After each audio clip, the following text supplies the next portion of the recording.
Okey. Jadi kita mulakan kelas kita pagi ni dengan umul kitab lah. Al-Fatihah. Bismillah.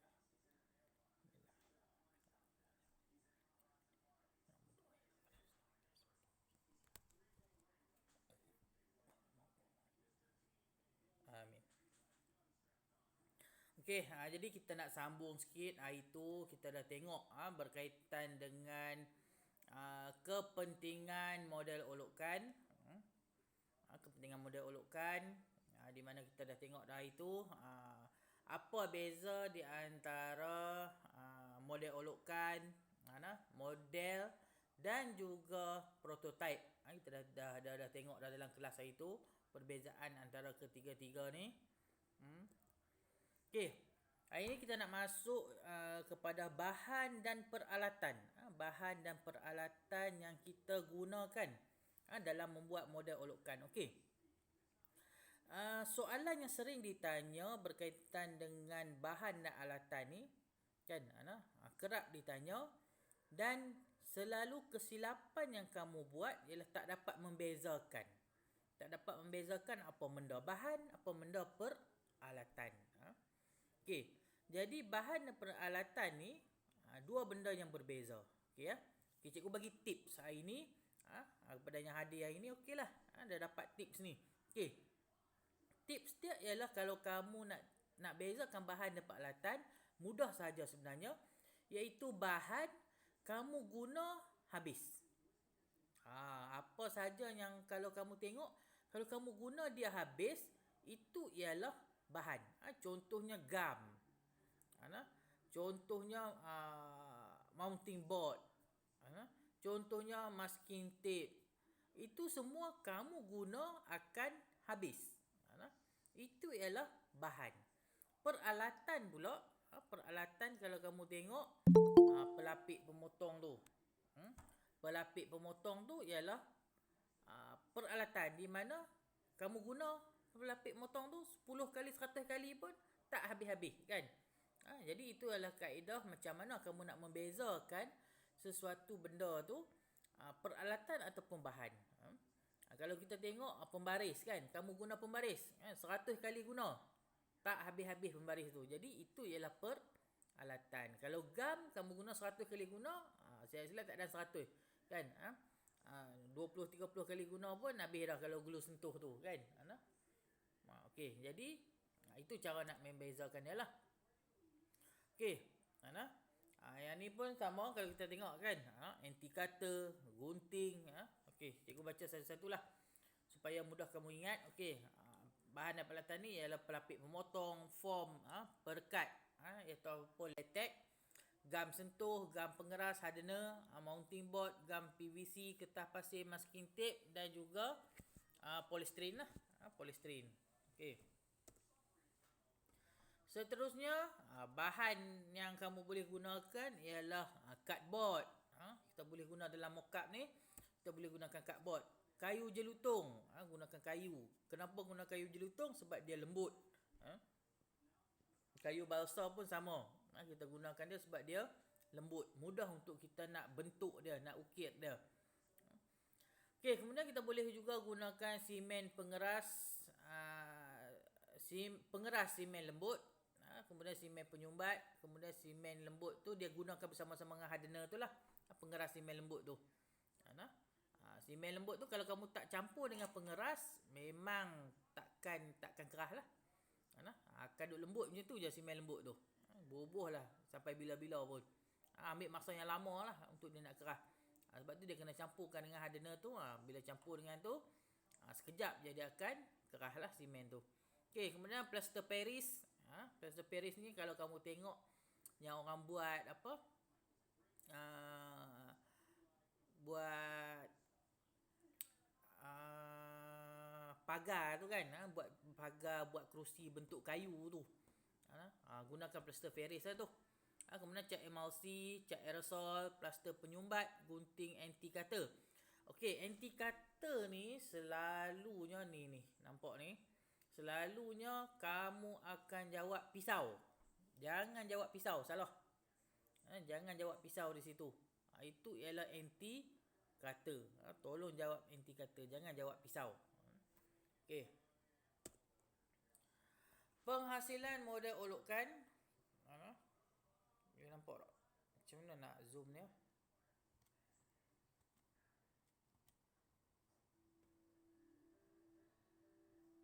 Sat, aku cari sat.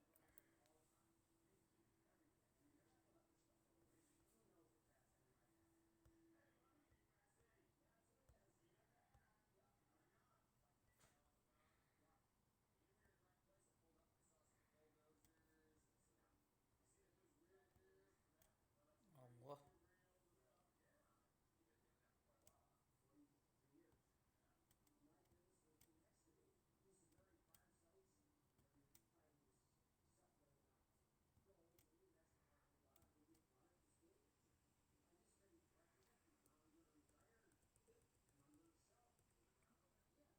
Okey.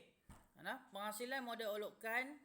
Okey, dalam kita nak hasilkan sesebuah model olokkan ataupun mockup ni bergantung kepada kreativiti. Kreativiti kamu lah. Ataupun kreativiti mereka ni. Mereka ni kamulah merekanya. Okey, pemilihan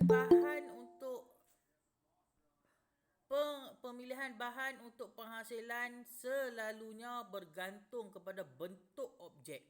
Bentuk objek yang kita nak hasilkan tu. Okey, dan dia dalam mockup ni kita tak ada standard khas. Tak ada standard khas, maksudnya tak ada yang kita nak tetapkan, nak kena guna bahan ni, nak guna bahan ni, tak ada. Dalam mockup ni sebenarnya lebih bebas. Lebih bebas kamu nak gunakan bahan dia. Okey. Jadi jenis bahan yang digunakan tu, janji bahan tu kita pilih sesuai. Okey. Okey. Kebiasaannya bagi objek yang berbentuk geometri ataupun bersegi, kita lebih disyorkan lah, lebih digalakkan menggunakan papan.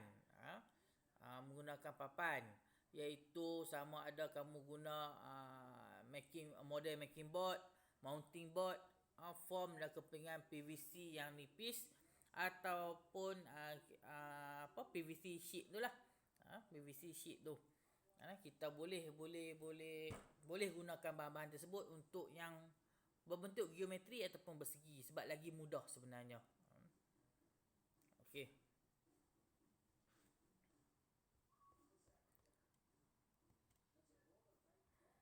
Okey, jadi kita tengok satu persatu. Yang pertama apa kamu perlu buat ialah kamu kena kenal pasti. Kenal pasti objek yang kamu nak hasilkan tu. Bentuk dia macam mana. Kenal pasti bentuk objek yang kamu nak hasilkan. Allah.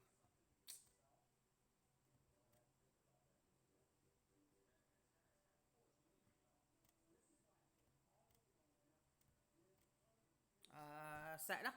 Bagi masa cikgu Sat, cikgu nak ambil mouse.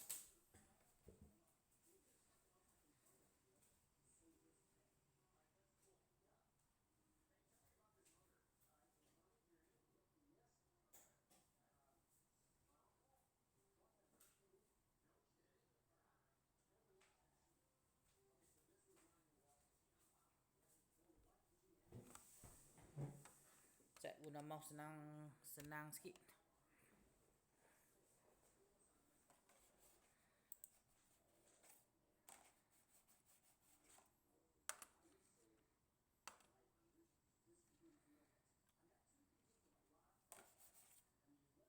Siapa tak berfungsi? Okey.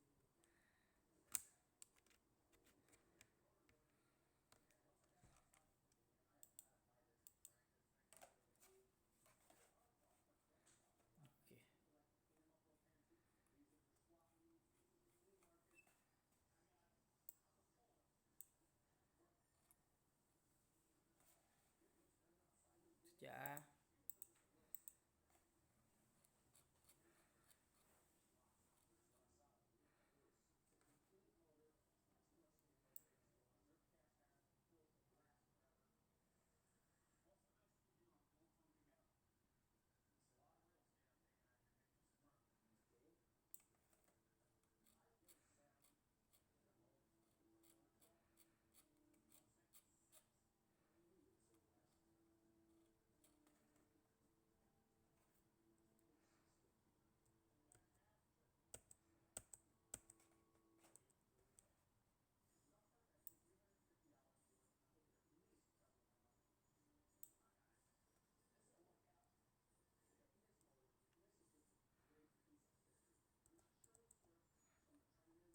Okey, dah sorry.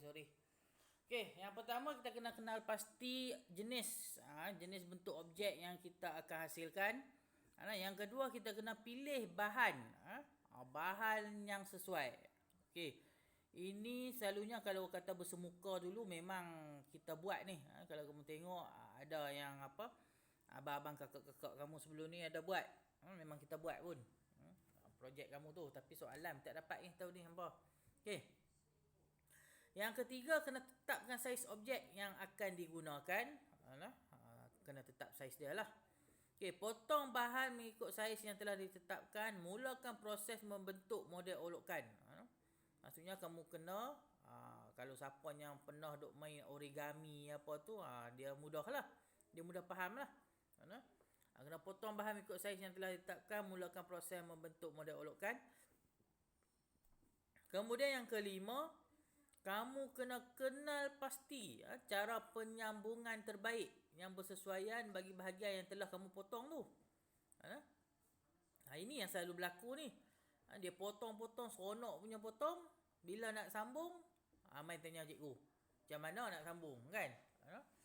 Cikgu pun pening lah. Nak tengok apa dia punya potong tu kan? Sampai tak ada tempat nak sambung. Jadi kamu kena tengok, kena kenal pasti dulu cara kamu nak sambung tu. Sama ada kamu nak guna apa, guna gam ke kan, guna dawai ke, guna lidi ke, guna pita ataupun guna skru. Boleh, tak ada masalah. Dalam mockup kamu boleh cantum guna apa sahaja yang kamu rasa bersesuaian. Okey, kabel tie ke kan. Okey. Dan yang keenam, kena fikirkan teknik kemasan pada model olokkan jika perlulah. Ni selalunya kita tak buat pun. Sebab model olokkan je selalunya kita tak buat. Tapi kalau ada keperluan untuk kita buat, inilah kita boleh gunakan cat emulsi, cat penyembur ataupun shellac lah kita boleh gunakan ni. Okey ya.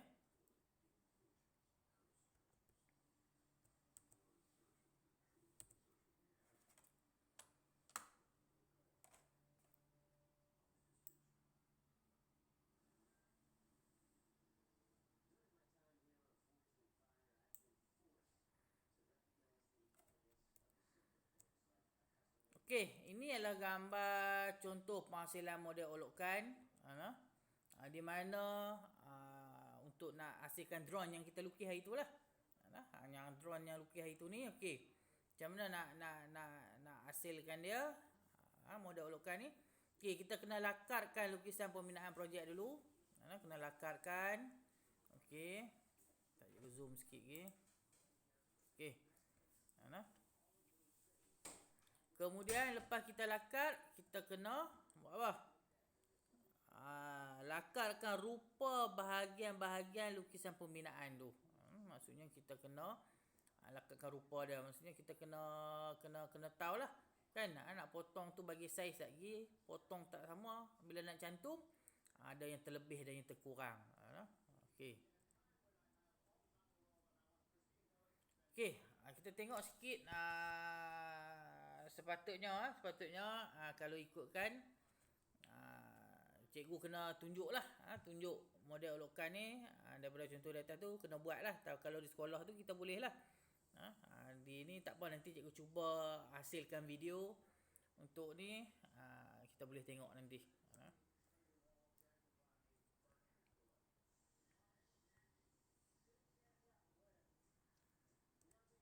Okey, lepas kita step yang ketiga, kita kena potongkan rupa bahagian lukisan pembinaan dengan anti cutter. Nampak? Dia tak sebut pisau kita sebut dia sebagai anti cutter. Potongkan rupa bahagian lukisan pembinaan dengan anti cutter. Okey. Kemudian gamkan bahagian-bahagian pembinaan model olokkan berdasarkan projek. Olokkan projek ni berdasarkan lukisan pembinaan. Lukisan pembinaan kita awal tadi ni, macam mana kita bentuk dia supaya terhasil lah.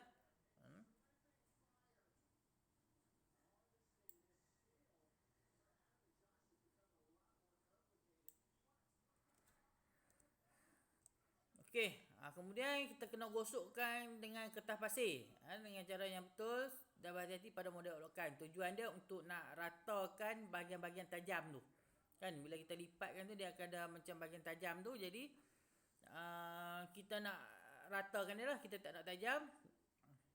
Jadi kita gosok dengan kertas pasir lah. Lepas dah gosok dengan kertas pasir, kita kena bersihkan lah permukaan model olokan tu dengan kain sebelum disapu dengan bahan kemasan, seperti cat emulsi ataupun cat sembur lah.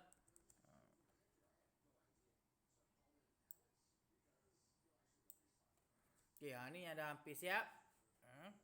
Okey. Model olokan yang dah siap ni kan. Bila kita cantum, nampak bila kipas pun dia buat, cuma tak berfungsi lah. Tak berfungsi, tak perlu berfungsi pun. Janji ada bila kipas dia tu.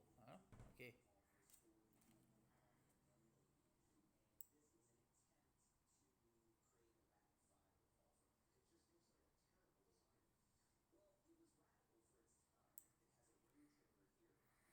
Okey, seterusnya kita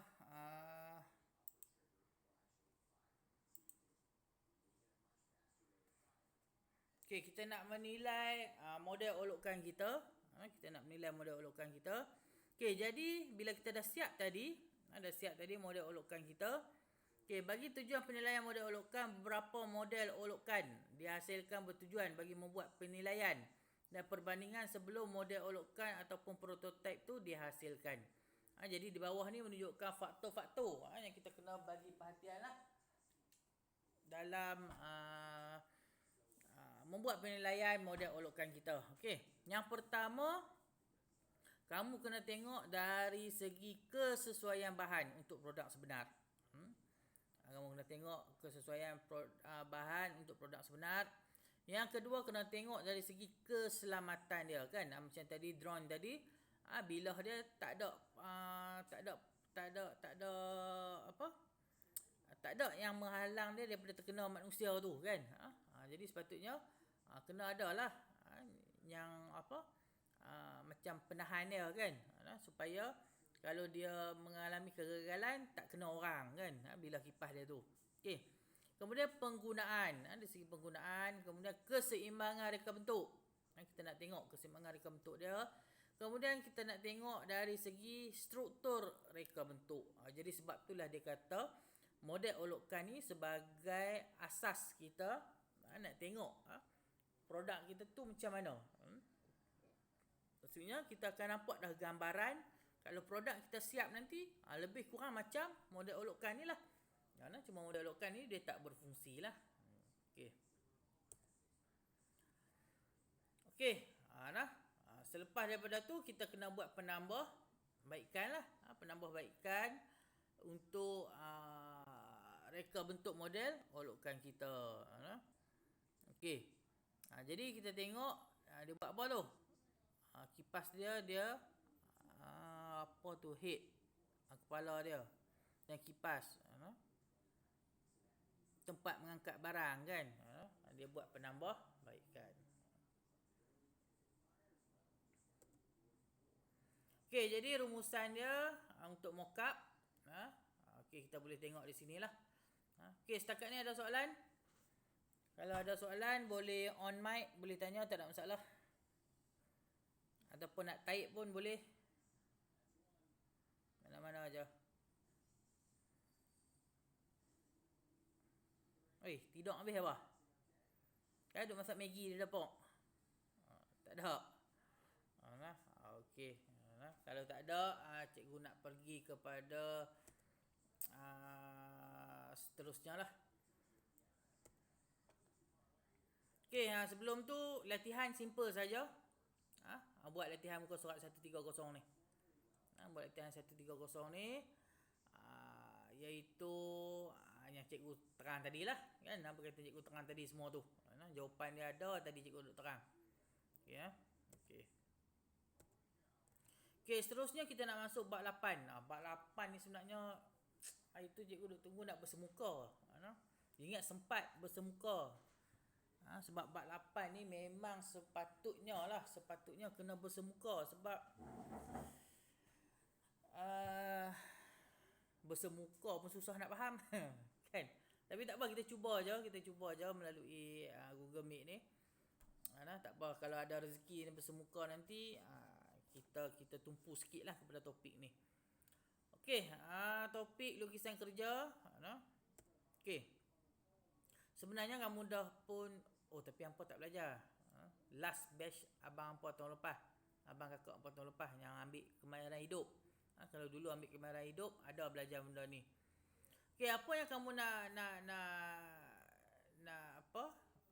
nak belajar hari ni, lukisan kerja ni, iaitu berkaitan dengan apa lukisan yang kita perlu gunakan dalam nak membina projek-projek kita. Okey. Lukisan kerja ni diperlukan untuk memudahkan proses. Proses kita nak reka cipta dan bertujuan memberi informasi yang terperinci. Maksudnya dari segi saiz dia, dari segi bentuk dia secara terperinci, bagaimana satu produk ataupun komponen itu harus dihasilkan. Lukisan itu juga berperanan menunjukkan sifat akhir sesuatu komponen.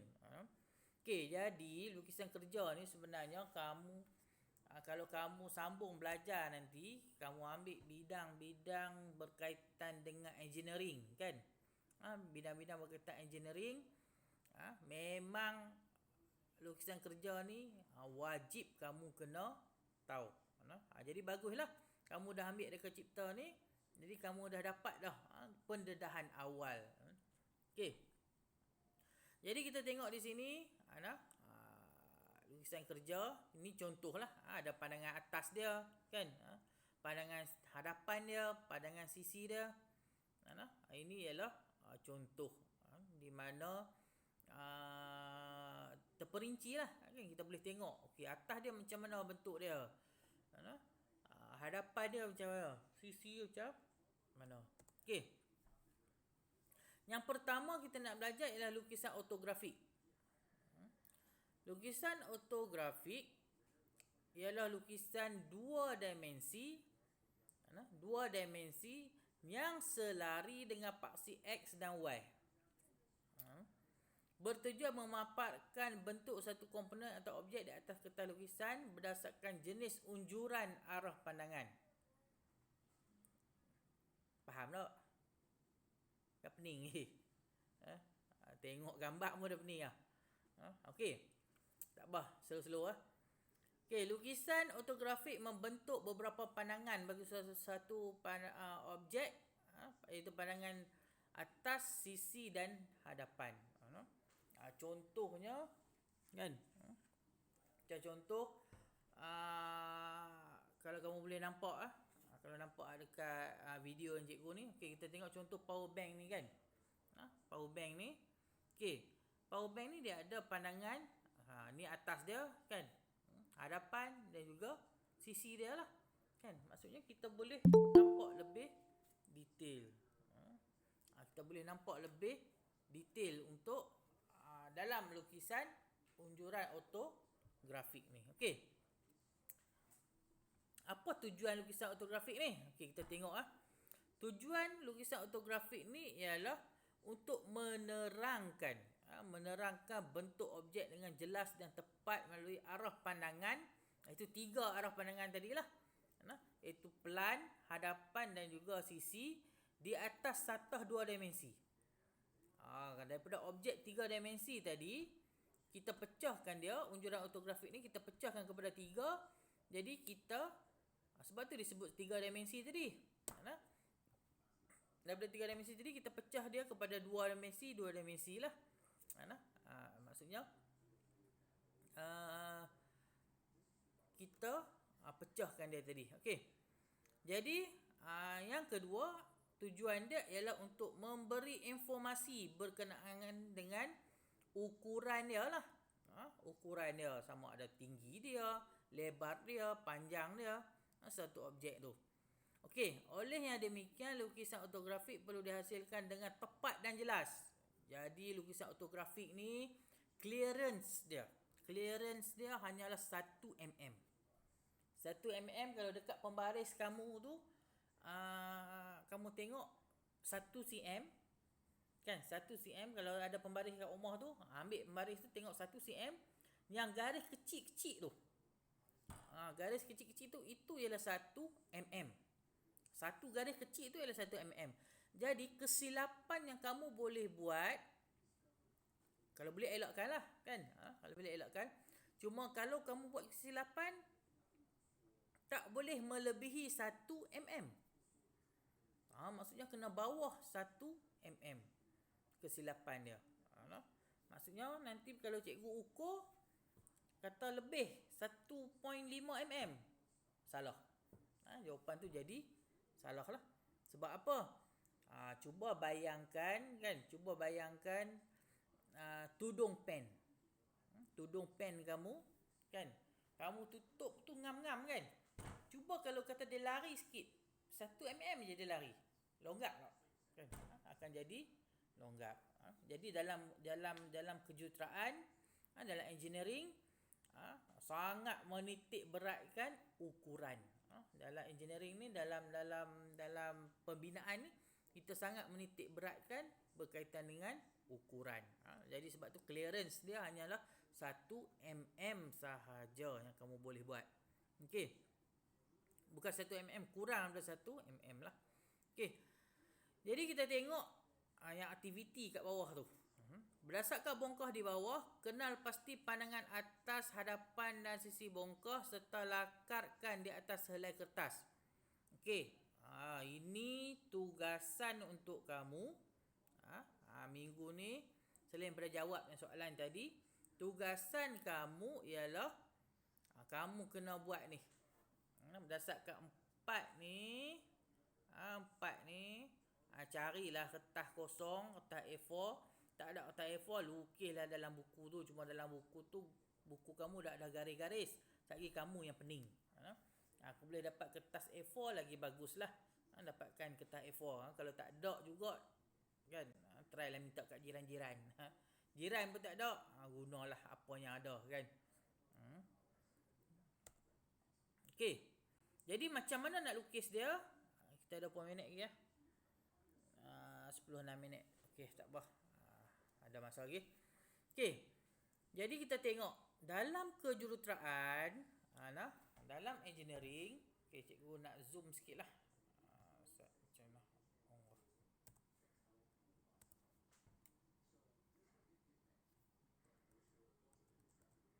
Okey. Ini sangat penting ya. Ini sangat penting. Biasa tak kamu pergi kedai buku kan? Pergi kedai buku kamu tengok macam-macam grade pensil ada kan? Yang hampa biasa guna dekat sekolah 2B lah, betul tak? Kan? Yang biasa kamu guna 2B je. Tapi dalam lukisan kejuruteraan, kita sangat menitik beratkan untuk kita nak bezakan lukisan-lukisan ni. Jadi kamu selalu yang kita gunakan 3 jenis pensil ni lah, iaitu 2H, HB dan juga H. Ini yang kita kerap guna. Kita tak guna 2B lah, kita guna HB, 2H dan juga H sahaja. Okey, sekejap kita tengoklah grade-grade pensil ni, sekejap kita tengok lebih detail. Okey. Garisan binaan. Garisan binaan bentuk dia macam tu. Bentuk dia macam tu. Ciri dia ataupun tone dia hitam dan halus. Grade dia 2H. Okey, garisan objek. Garisan objek ni kita nak highlight objek kita tu. Kan? Jadi kita kena bentuk dia macam tu, tebal, lurus dan tebal. Ciri dia ialah hitam dan tebal. Grade pensil dia HB lah. HB. Okey. Kemudian garisan terlindung. Garisan terlindung, di mana garisan terlindung ni maksudnya objek tu berada di belakang. Maksudnya macam contohnya satu lengkuk. Satu lengkuk tu ada di belakang dia, tapi kita tengok daripada pandangan-pandangan tu kita tak nampak. Sebab apa? Ada pandangan lain yang melindungi di depan dia. Jadi kita kena tunjuk apa yang ada di belakang dia dengan cara kita buat garisan terlindung ni, garisan putus-putus tu. Garisan putus-putus. Iaitu ciri tone dia ialah hitam dan halus. Pensil dia ialah HB juga. Okey. Seterusnya ialah garisan tengah. Garisan tengah ni, biasa tengok tak kalau siapa biasa main PUBG kan? Main PUBG. Bila kamu guna sniper, dia ada apa benda? Siapa main PUBG bila respon. Bila kamu tengok teropong dia tu. Nampak macam mana bentuk dia? Oi, tak main PUBG hangpa? Biar betul tak main. Takkan hangpa layan Roblox kot.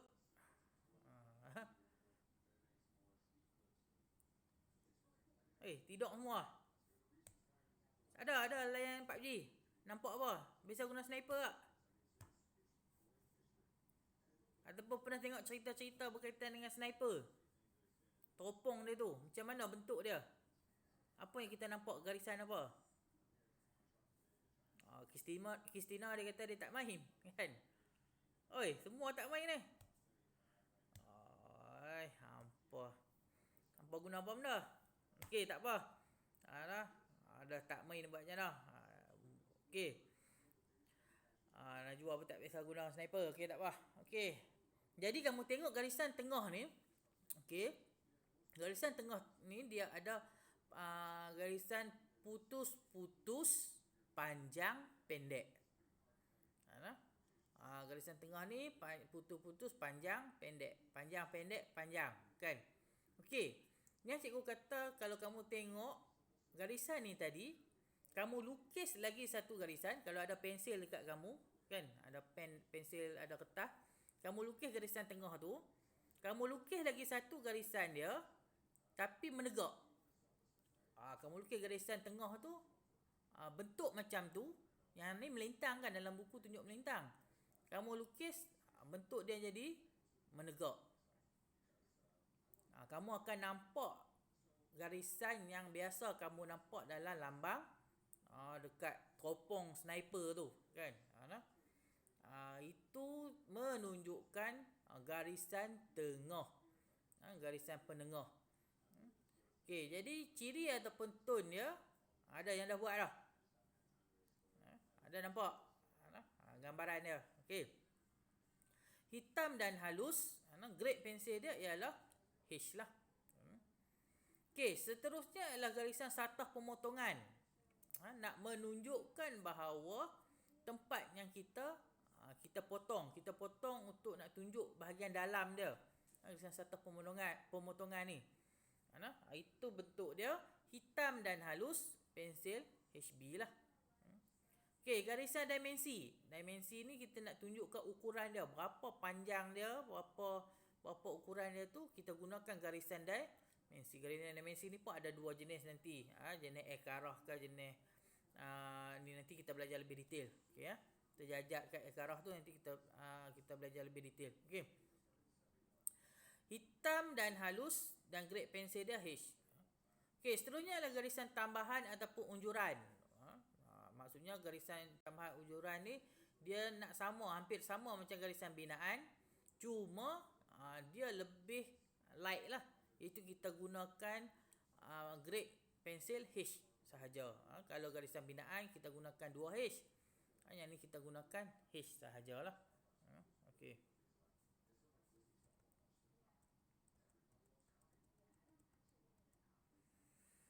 Okey, ini ialah persilangan antara satah ukuran menghasilkan 4 sukuan.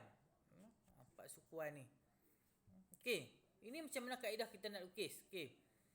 Jadi kalau kita tengok di sini, dia ada satah mengufuk dan satah menegak. Satah mengufuk dan satah menegak. Dia ada sukuan pertama sebelah kanan sekali, sukuan kedua sebelah kiri, sukuan ketiga di bawah, sukuan keempat bawah sebelah kanan. Jadi ini ialah 4 sukuan dia. Okey, kita tengok apa kegunaan dia. Okey, tak apa. Kita tengok apa kegunaan sukuan-sukuan ni.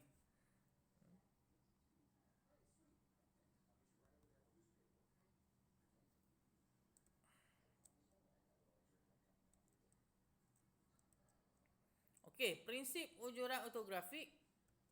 Prinsip ujuran ortografik. Okey. Lukisan ortografik ditunjukkan dalam unjuran sudut pertama dan sudut ketiga. Dia ada dua jenis ni. Iaitu kita boleh gunakan unjuran prinsip pertama ataupun sudut pertama ataupun sudut ketiga. Kalau kamu belajar kalau dulu-dulu dalam kemahiran hidup dia dah ajar di semasa kamu tingkatan 1 2 3 dia dah ajar sudut ketiga ni. Dan cikgu pun sebenarnya cikgu lagi suka guna sudut ketiga. Lagi mudah berbanding sudut pertama. Tapi lebih kurang je, sama je sebenarnya. Cuma cikgu terbiasa sudut ketiga. Sebab dia kat universiti pun jarang kita guna sudut pertama, kita selalu guna sudut ketiga. Tapi kamu perlu tahu juga sudut pertama sebab apa? Takut dalam exam lagi kan dia minta lukiskan unjuran sudut pertama, jenuh kan. Okey. Inilah cikgu kata tadi. Kalau kamu tengok ni. Pandangan atas kan. Pandangan atas dia. Ini yang kita nampak ni. Daripada atas objek ni tadi, kita beratas kita nampak ni je ni garisan dia ni, nampak? Kemudian daripada hadapan, ini yang kita nampak. Di sini ada lengkuk ni kan? Ada lengkuk ni, tapi dia duduk di depan. Dia tak tersembunyi. Jadi kita lukis garisan lurus macam ni je. Cuma kalau lengkuk ni duduk di belakang, maka garisan ni akan jadi garisan putus tadi ni. Okey dah. Okey, kemudian satah unjuran sisi kanan. Ini apa yang kamu perlu buat nanti. Untuk setiap objek tu lah. Okey. Okey, kita tengok kedudukan pandangan objek yang diletakkan sama ada dalam sukuan pertama atau sukuan ketiga ni dapat dibezakan menggunakan simbol tadi. Okey. Kita tengok jadual jenis unjuran ortografik. Sudut pertama, pandangan sisi berada di sukuan kedua kan. Pandangan hadapan sukuan pertama dan pandangan atas di sukuan keempat. Okey. Dan sukuan ketiga, sudut pandangan ketiga, unjuran sudut ketiga, dia berada, pandangan atas dia berada di sukuan kedua, kemudian hadapan sukuan ketiga dan sisi sukuan keempat. Jadi itu kedudukan dia. Lebih kurang sama je, tapi kedudukan dia tu yang berbeza.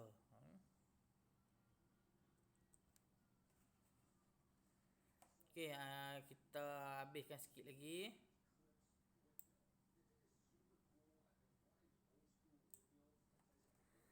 Okey. Macam mana nak lukis, kamu boleh rujuk ni. Rujuk nota di muka surat ni lah. Iaitu lukisan ortografik unjuran sudut ketiga. Okey. Yang latihan cikgu kata awal tadi ni boleh menggunakan sudut ketiga ataupun sudut pertama, tak kisah, mana-mana pun tak kisah. Janji dapat jawapan je.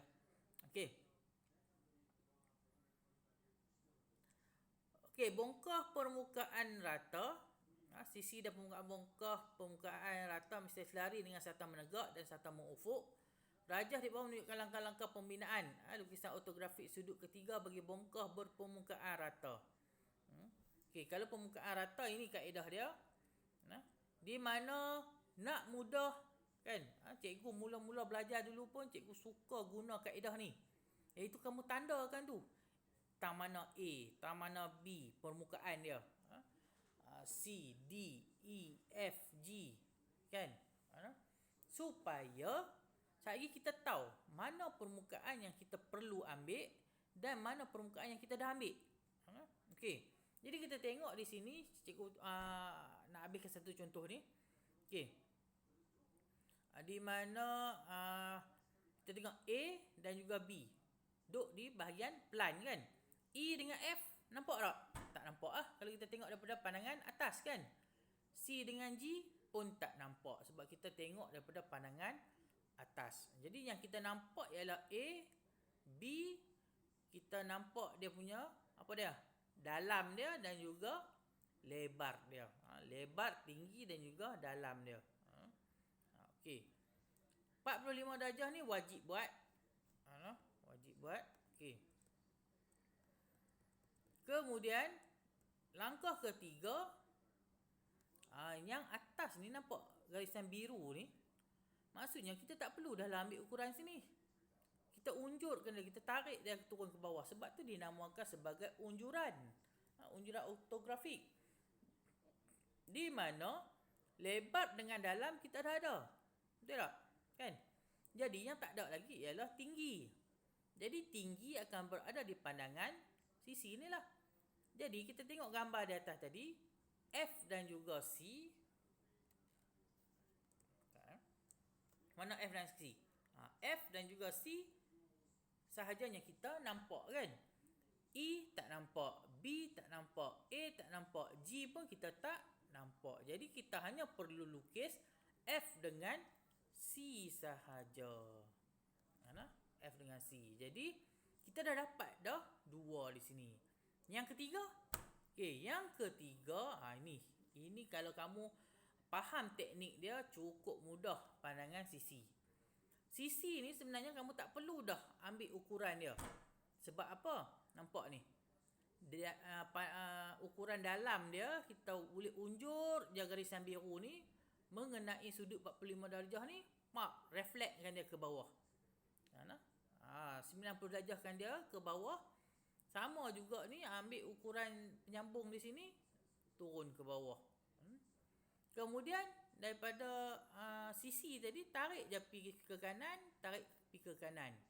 Sepatutnya ni tengah ni ada satu lagi ni garisan biru sepatutnya lah di sini. Tertinggal ni.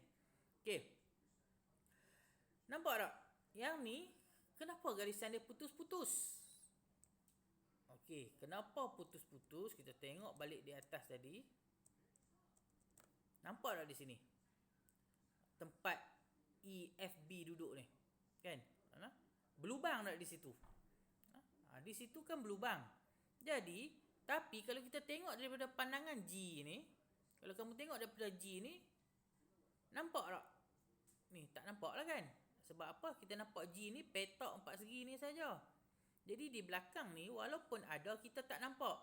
Jadi macam mana kita nak gambarkan bahawa ada lengkuk dekat belakang tu, ada benda dekat belakang dia, dengan cara inilah.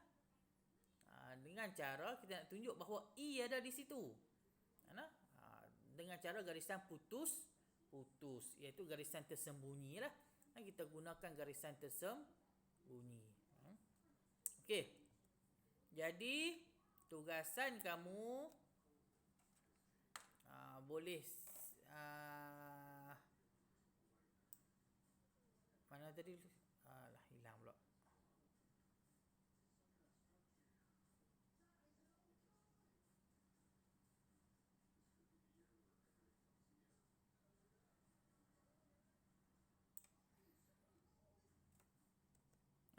Tugasan kamu mudah je.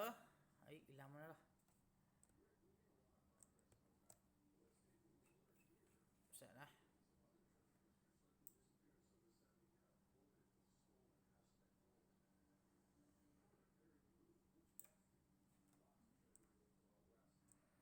Okey, berdasarkan bongkoh ni, kalau ikut dalam soalan ni dia suruh kenal pasti je. Kenal pasti pandangan atas, hadapan dan sisi. Tapi buang masa, nanti kamu buat 2 kali kerja. Sebab apa? Kalau kamu tahu buat yang tadi ni, lukisan unjuran ortografik tu, maksudnya ini tak ada masalah dah. Kamu dah boleh dah kenal pasti. Jadi okey, boleh. Cikgu bagi tempoh minggu ni lah. Minggu ni untuk siapkan ke 4 ni. 4 ni. Kalau kata ukuran tak perlu ukuran yang tepat, tak ada masalah, tak perlu ukuran pun. Cikgu nak rupa bentuk dia sahaja. Ukuran tak ada ukuran. Kalau kamu nak cipta ukuran sendiri boleh. Cipta ukuran yang logik boleh, tak ada masalah. Macam ni kita tengok okey berapa 2 cm, boleh lah. Cikgu nak tengok bentuk je, nak tengok bentuk dia. Kalau kamu buat lukis bentuk tu betul, kamu dah faham lah tu. Sebenarnya ukuran tak ada masalah nanti. Jadi sebab tu tak ada ukuran di sini. Kamu just buat, cikgu nak tengok bentuk dia aja. Susunan bentuk tu. Okey, boleh rujuk buku. Boleh tanya cikgu, tak ada masalah. Kalau agak tak faham boleh tanya cikgu. Kalau cikgu tak sibuk, cikgu boleh jawab. Okey. Jadi jangan left lagi. Cikgu nak ambil